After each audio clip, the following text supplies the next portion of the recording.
Hi everyone, welcome to Spa. We're going to have a bit more of an in-depth look at the VRC Formula Alpha 2024. So we'll just put the ignition on, kick the car over. We had a very brief drive last night when it dropped. And there we go, she's got some life. So VRC obviously put a message on Discord yesterday afternoon my time that something was coming. It was clearly a Formula 1 car. And then at 8 o'clock last night it dropped on the store and I jumped on and spent my $9 Australian because whenever I see VRC content I just buy. Should know it's always going to be quality. And so come on last night, I had a very quick drive just to work out how everything sort of works. Little DRS split there in the air. Yeah, had a quick drive last night, see how it feels.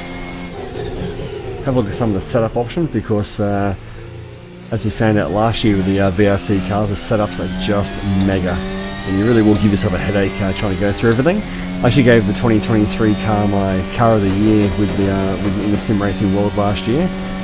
And mainly because of the complexity of the setups with the car. It really is, if you want to deep dive into car setups and tweak every little nuance you possibly can, these are definitely cars for you.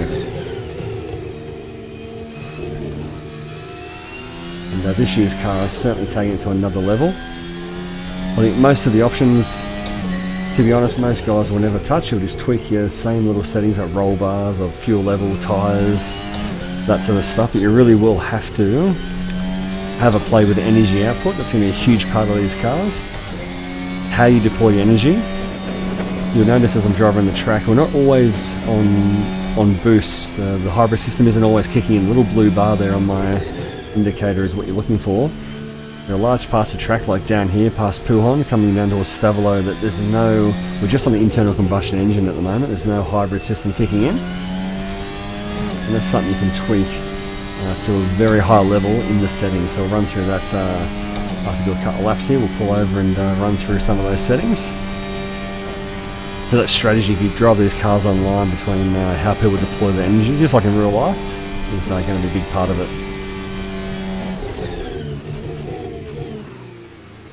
And again, huge amount of customization. There's even 6 different steering wheels you can have. Which are based from Red Bull, McLaren, Williams. All teams have different steering wheels and how they look. Some have the bottom cut off. We have the Red Bull style, which looks quite large and square. I don't have the visual wheel, obviously, here on screen because I've got my FOV set up, so I don't have to have the steering wheel available.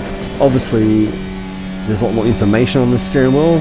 All I've got in terms of my energy output and how I'm going with the battery is my little display in front there with the gear and the speed. I can see when the hybrid system is engaging. I can see how much energy I've got left over the course of the lap. That's about it. But just the way I've got my system set up. I don't have the steering wheel on. I find it quite distracting. So I've got a steering wheel obviously in my hand. The car just sticks. You see the Red Bull the last couple of years, or if you watched the McLaren at Hungary a couple of weeks ago, it was just stuck to the road, absolutely on rails, and that's what this thing feels like. We're in a low, medium, or medium downforce setup. I think there are 5 levels of downforce, which has 5 different rear wing configurations. You can't actually change the angle of the wings like you used to. You can change the front wing angle, but you pre-select one of 5 different aero kits and then you tweak the front wing from there. So something a little different. It certainly works really well.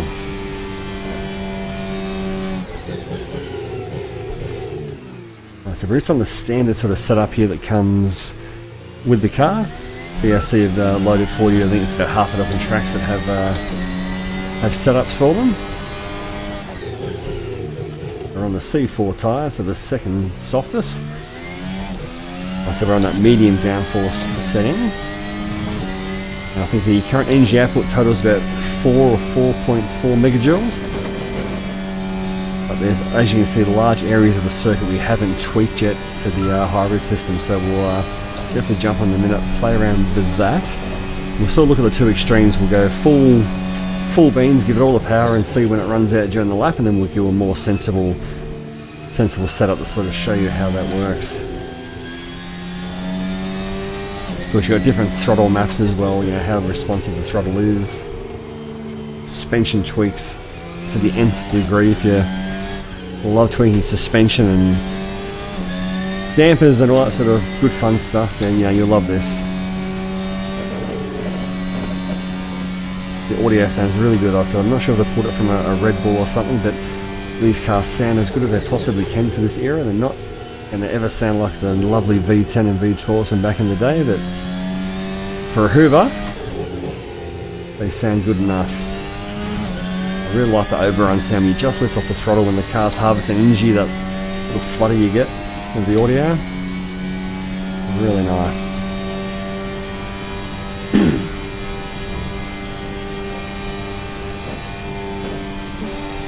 So I'll finish off this lap and then we'll dive into the setup options.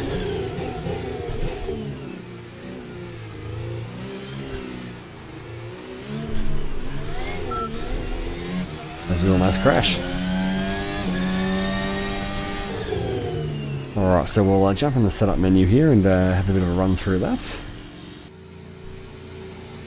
So here we are in the setup menu. Obviously a lot of this stuff will be familiar from last year. We've got gears, which are set. Tyres, we'll bring that back down to the C5, the softest compound. Soften those rears. Last year with the 2023 car, you basically maximised all the pressures, and that was pretty much the best way to drive. This year, sort of knock a couple of PSI off top and bottom, and that should do the trick. Fuel wear is off. We're only doing hot laps, so turn the fuel wear off. Electronics, so we've still got all our strat modes, so 1, 2, 3, whatever you want to do. I'm on strat 3 at the moment, which is our full beans mode, which we'll run through in a second what that actually looks like. Aero, try and change the view here. You'll see difference, so low downforce, low, mid, medium, high, mid-high downforce, and then high. So we're on medium, let's go low mid. We'll leave the front wings as they are on 3. We can't change the rear wing angle, that's set. We'll jump back in the car. Brakes, all the usual brake migration stuff, that's fairly similar to last year. Again, I don't touch a lot of it, I just change the brake bias on the wheel as I need it. Diff preload starts at 100. I usually have it between 60 and 70, just my personal preference. And again, you can have 3 different diff settings for the entry in the mid part of the corner and the exit. You can again map that to your button on the wheel. I generally don't. I'll leave that as is. Didn't touch it in last year's car. Driver targets, something new here as well. Target lap time, target fuel stint counts for when you're doing those longer races. Something new this year, the steering ratio. You can go normal or fast in terms of the rate of steering. I've left on normal, haven't tried fast. I find the steering's more than quick enough to start changing that. This is where we get into the technical stuff. So power unit is really important. You've got, I think, 5 modes: a recharge mode, quality mode. We're on pre-start, start, race, and race plus, etc. Actually, there's 9 modes in total. Obviously, you can change those as you go. We're on quality mode. Engine map is basically the accelerator, the throttle response. We're on high. Obviously, the more you use that, the more fuel you use, the more energy you use. The general ratio would have that down. Of course, engine braking, I like to have a little bit lower. Also helps with the recovery of the energy. All this stuff here at the bottom is in regards to how the system takes the energy from the braking and reuses it. So they're all on maximum because we're going just for pure hot lap stuff here at the moment. And again, this stuff, more stuff to give yourself a headache over.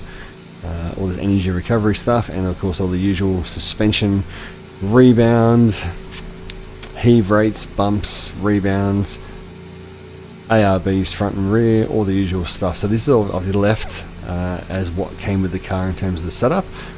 All we're going to do is play with obviously the strat mode here in terms of deploying the energy, and of course you can get rid of the halo if you want to be soft and drive with the transparent halo. You can certainly do that. And the main thing we're going to talk about here is the deployment strats. We have a map of the circuit here. As you can see, we've got 5 sectors here that's broken up to. And we can change these splits, and as we go along, that's the big long one there coming down through Eau Rouge and down the Camel Straight. Split 3 is down near Pujon. So this whole bit here with the Rivage, Lacombe, that sort of section, there's no energy deployment. It's off. It's harvesting energy where it's white. And then the fourth split is down the back straight, and then there's a small fifth split just as we come out of the final chicane. So you can change these, you can add to them. So if I want to add in another split, say at Lacombe there, where we come out of the that chicane, there's a little marker you can just see on the screen. It's very hard for you guys to see, but it's a little blue marker. You drag that along to the part of the circuit where you want to deploy. So we can have them just after the hairpin. So we're down the bottom of the screen here, bottom left. I'm going to start it there, and we drag our MGU-K, and you can drag it for how many meters you want that to run for. So now we're up to 4.9 millijoules or 5 millijoules of potential energy, because we're using more energy for that part of the circuit. The red part here is the E-boost. This is where it spins up the turbo to give you an extra boost. So you can obviously set that. Usually when you're coming out of corners onto the straight, you want to use that initial burst of energy. But again, the more you play with this, the more you use, the quicker your energy will run out for the lap. So the ideal, obviously, is to get to the end of the lap and you've just run out of energy. You don't want to be running out of energy here, for example, halfway down the Camel Straight, and you've got the rest of the lap with no energy deployment. So what we'll do something stupid. We'll just run our split one with the whole length of the circuit. It's all blue. And we'll see how that affects. We should run out of energy pretty quick. Got DRS wide open. Lots of acceleration down towards La Source.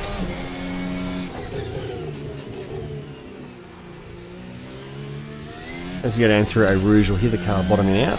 That's the plank, the wooden plank underneath the car, which the FIA has had for many, many years. Stops the teams running the cars too low. And just like in real life, if you run that plank more than 1 millimeter of wear, you get a penalty. And you get a whole series of invalidated laps until you fix it up. It's really impressive that they also simulated that on the car.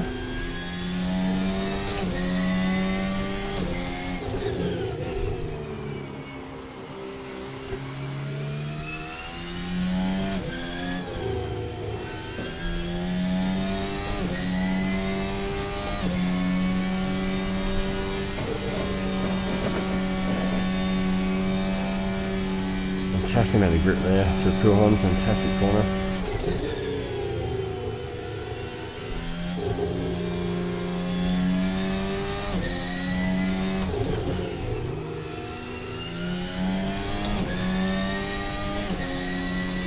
Just love the sound of the overrun when you're just off the throttle.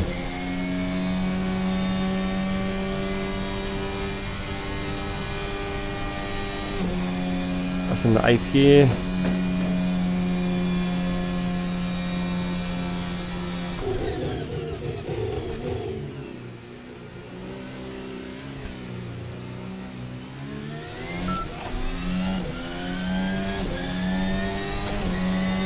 So 144.2. Let's just tweak it to something a bit more normal with the deployment modes and see how that goes. So a little bit more conventional. There are a few more areas there of white where it's going to harvest some energy, and hopefully you'll be able to use that later on the lap. Up to 5.2 millijoules total. So we'll give that a run and see how that goes. Still on that low to medium downforce setting as well. Found with the 2023 car, I was never quite brave enough to use the proper low downforce setting. I generally always use the medium preset and adjusted the wings up and down as necessary.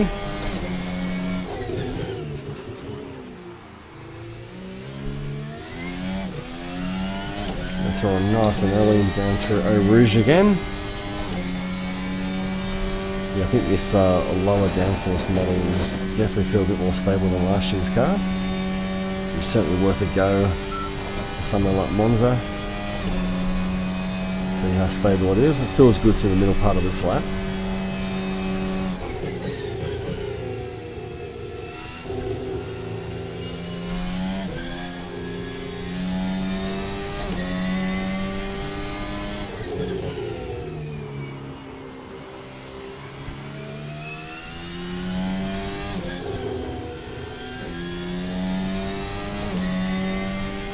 Towards the best corner on the circuit, probably one of the best corners in the world, to be honest, in this sort of car.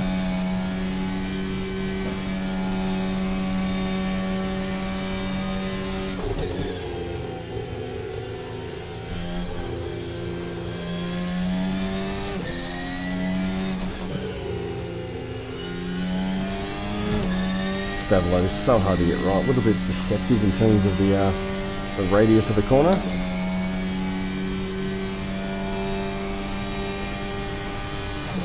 Just kicking in the 8th gear. So Blanche might just run out of juice there.